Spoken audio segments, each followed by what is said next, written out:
بسم اللہ الرحمن الرحیم۔ نبیلہ وائس سینٹر میں دل کی گہرائیوں سے خوش آمدید۔ السلام علیکم۔ امید کرتی ہوں آپ سب دوست خیریت سے ہوں گے۔ معزز ناظرین، آج ہم سورج کی پوجا کرنے والے ایک ایسے ہندو کا قصہ بیان کریں گے جس کی زندگی میں ایک ایسا معجزہ رونما ہوا جس نے اس کی زندگی بدل دی، اور پھر اس کے جنازے میں ایسا واقعہ رونما ہوا کہ جس سے سینکڑوں ہندو مسلمان ہو گئے۔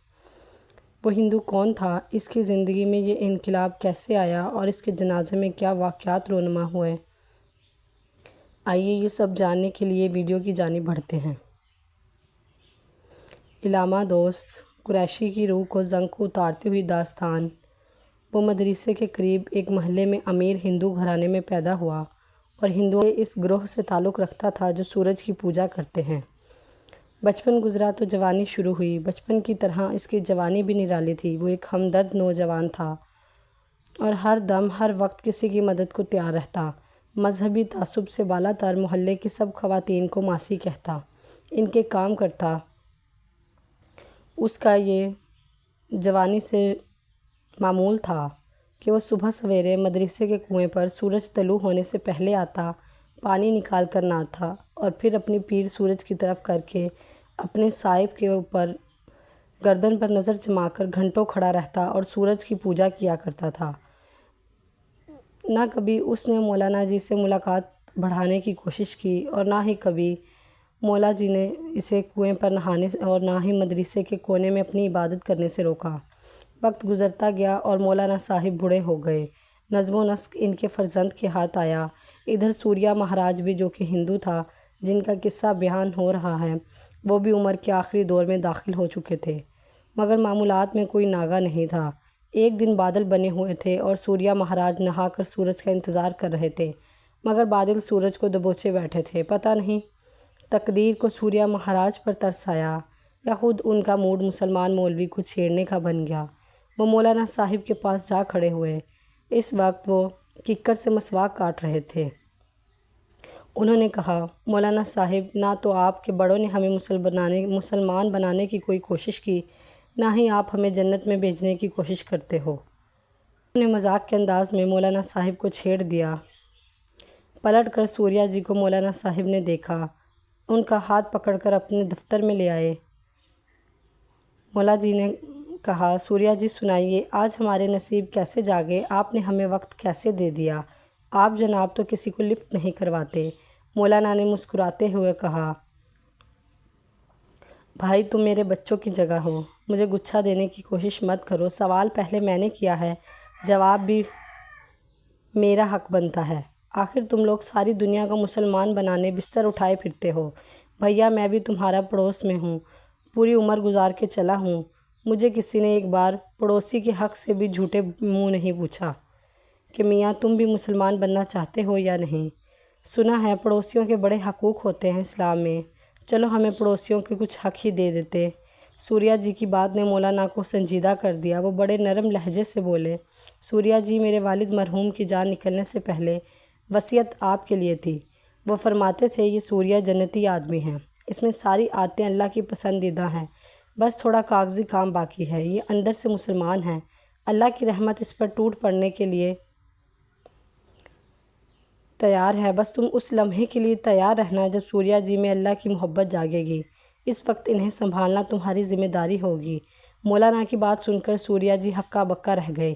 اچھا بھائی، تو مولانا مرحوم بہت پہنچی ہوئی ہستی تھے، ہمیں خبر بھی نہیں لگنے دی اور ہمیں پڑھتے رہے۔ خیر، مولانا نے پوچھا، سوریہ جی آج آپ عبادت نہیں کر رہے؟ بیٹا تمہیں معلوم ہے سورج نظر نہ آئے تو ہماری عبادت نہیں ہوتی۔ اچھا، تو کبھی سورج دستیاب نہیں ہوتا، کبھی آپ دستیاب نہیں ہوتے، کبھی سورج ہوتا ہے تو آپ بیمار ہوتے ہیں۔ آج آپ دونوں موجود ہیں مگر ایک دوسرے کو دیکھ نہیں سکتے، یہ درمیان میں رکاوٹ کس نے ڈال دی ہے؟ بادل، سوریہ جی نے بڑے آہستہ سے کہا۔ اس پر مولانا نے کہا، اچھا، سورج ایک ہلکے پھلکے بادل کے آگے مجبور ہو گیا یا کسی اور ہستی نے جو سورج سے طاقتور ہے اپنے حکم سے ایک رکاوٹ کھڑی کر دی اور سورج مہاراج آگ اگلنے کے باوجود مجبور ہو گئے؟ سوریہ جی خاموش رہے۔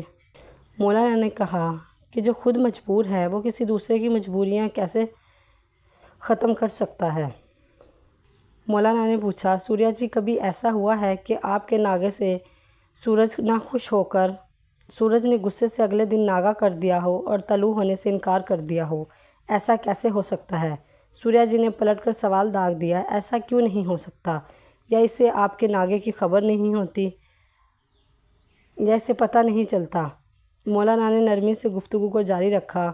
سوریا جی نے بولا، اسے غصہ بھی آتا ہے اور اسی غصے سے بچنے کے لیے ہم ان کی پوجا کرتے ہیں۔ انہیں ہماری پوجا کی خبر بھی ہوتی ہے، مگر کیا؟ مولانا نے بات کو جاری رکھا، مگر سورج دیوتا مجبور ہے کہ وہ طلوع ہو، اپنی مرضی سے طلوع نہیں ہو سکتا اور اپنی مرضی سے غروب نہیں ہو سکتا۔ سوریا جی نے ایک سوچتی ہوئی شکل کے ساتھ جواب دیا، مہاراج یہ مجبور بھی ہوتے ہیں، تو پھر ہماری مجبوریاں کیسے دور کریں گے؟ تو پھر کیوں نہ ان کے درمیان میں رکاوٹ لانے والے سے ہی رجوع کر لیا جائے جو اسے طلوع اور غروب کرتا ہے، بادل بھیج کر اس کی دھوپ کو لپیٹ دیتا ہے۔ مولانا نے بات کو جاری رکھتے ہوئے کہا، سوریا جی آپ کے پاس چھٹی کرنے کا اختیار اور ارادہ ہے۔ سورج کے پاس نہ چھٹی کا ارادہ ہے اور نہ ہی اس کے پاس کوئی اختیار ہے۔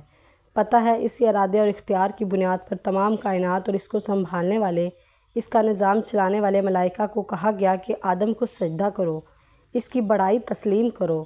خالق نے پہلی صاحب ارادہ اور صاحب اختیار مخلوق کو پیدا کیا ہے۔ خدا کے بعد ارادے کے مالک ایک ہستی پیدا کی گئی اور کائنات اور اس کو سنبھالنے والے فرشتوں کو آدم کے قدموں میں ڈال دیا، جس میں سے آپ بھی ہیں اور میں بھی ہوں۔ آپ نے اس ارادے کو استعمال نہیں فرمایا، اپنے شرف کو استعمال نہیں کیا۔ کیا اسے ویسے کا ویسا ہی رب کے پاس لے کر چلے جاؤ گے سوریا جی، اور پھر اسے کیا منہ دکھاؤ گے؟ اس سجدے کا حق تو ادا کرتے جاؤ جو اس اختیار کے صدقے اس فرشتوں سے کروایا تھا۔ سوریا جی حق کا بکا رہ گئے، مولانا کی باتیں سنتے رہے۔ مولانا صاحب پر جلال و جمال کے دونوں صفات کا غلبہ تھا، کبھی ایک آ رہی تھی تو کبھی دوسری جا رہی تھی۔ لگتا تھا انہوں نے اپنے بزرگوں کی بات پلے باندھ کر خوب تیاری کر رکھی تھی۔ آپ ایک نیک انسان ہیں، ہم سب نے آپ کو بچپن سے دیکھا ہوا ہے۔ شاید کہ مسلمانوں میں بھی آپ سے ہمدرد، سخی اور خدا ترس انسان موجود نہیں، مگر سوریا جی پیپر ورک تو کرنا پڑے گا۔ دل کے دروازے کا تالا اندر سے کھولتا ہے۔ اللہ نے سنت بنا رکھی ہے، اس نے نبیوں کی بیٹیوں، بیٹوں اور بیویوں کو بھی ہدایت نہیں دی جب تک کہ انہوں نے دل کا دروازہ خود نہیں کھولا۔ اسی کے گھر بغیر چاہے جانے سے اللہ نے منع فرمایا ہے۔ اس کا حکم ہے اس کے گھر میں جاؤ جس گھر کا مالک محبت سے تمہیں بلائے، پھر وہ آپ کے اندر بغیر انس کے وغیرہ آپ کے بلائے کیسے آ جائے گا؟ رحمت کا سمندر آپ کی چارپائی کے گرد چکر کاٹتا رہتا ہے۔ سوریا جی بس ذرا دل کی کھڑکی کھول کر دیکھیے وہ کیسے اندر آتا ہے۔ سوریا جی اٹھ کر چلے تو لگتا تھا وہ زمین پر نہیں پانی پر چل رہے ہیں۔ زمین نیچے سے کھسک گئی تھی۔ وہ رات قیامت کی رات تھی، دل میں طوفان پیدا ہو گیا تھا، رحمت کی چھڑی شروع ہو گئی۔ سوریا جی ساری رات رو رو کر معافیا مانگتے رہے۔ وہ ڈر رہے تھے کہ وہ صبح سے پہلے کہیں مر نہ جائیں، کہیں پیپر ورک ادھورا نہ رہ جائے، کیونکہ وہ صبح تک جینے کی مہلت انہوں نے اپنی نیکیوں کے عوض اللہ سے مانگ لی تھی۔ انہیں قدر آ گئی تھی۔ صبح کا وقت نہیں ہوا تھا کہ سوریا جی عجیب مولانا صاحب کے گھر کے دروازے پر دستک دے رہے تھے۔ لگتا تھا مولانا صاحب اس بات کی توقع رکھتے تھے۔ دروازہ انہوں نے کھولا۔ وہ اسی بات کو جانتے تھے کہ سوریا جی کی کیفیت سے لگتا تھا جیسے ان کا پورا وجود بول رہا ہو مگر زبان خاموش ہو۔ مولانا نے ان کا ہاتھ پکڑا اور اپنی بیٹھک میں لے گئے۔ سوریا جی کو چارپائی پر بٹھا کر وہ ان کے قدموں میں بیٹھ گئے اور فرمانے لگے، سوریا جی مہاراج آپ کچھ مت بولیے، زبان کو بند رہنے دیجیے۔ آج خود اللہ آپ کے وجود کو پڑھ رہا ہے، وہ آپ کی دعوت قبول کر رہے ہیں۔ آپ کے دل میں اللہ آ چکا ہے۔ سوریا جی میں اسی کے احترام میں آپ کے قدموں میں بیٹھا ہوں۔ مجھے سوریا جی بچوں کی طرح رو رہے تھے اور مولانا نے انہیں رونے دیا۔ مسلمان ہونے والا پیدا ہونے والے بچے کی طرح روتا ہے اور یہ صحت کی علامت ہے اور جان کی علامت ہے۔ پھر آپ نے انہیں اپنے ساتھ ناشتہ کروایا اور مدرسے کے تمام طلباء کے سامنے اسلام قبول کروایا گیا۔ عبداللہ نام منتخب کیا گیا اور اسلام قبول کرنے کے 10 دن بعد عبداللہ بھائی بس ایک بخار میں ہی اللہ کو پیارے ہو گئے۔ بیان کرتے ہوئے علامہ دوست محمد قریشی فرماتے ہیں، عبداللہ کے جنازے پر لگتا تھا کہ ایک ہجوم امڑ پڑا ہے۔ ایک تو وہ خود نیک انسان تھے، بلا تفریق مذہب و مسلک کے ہر ایک کے کام آنے والے۔ دوسرا، مسلمانوں نے ان کا اتنا اکرام کیا کہ ہندوؤں کے دل میں محبت کا طوفان بھر دیا۔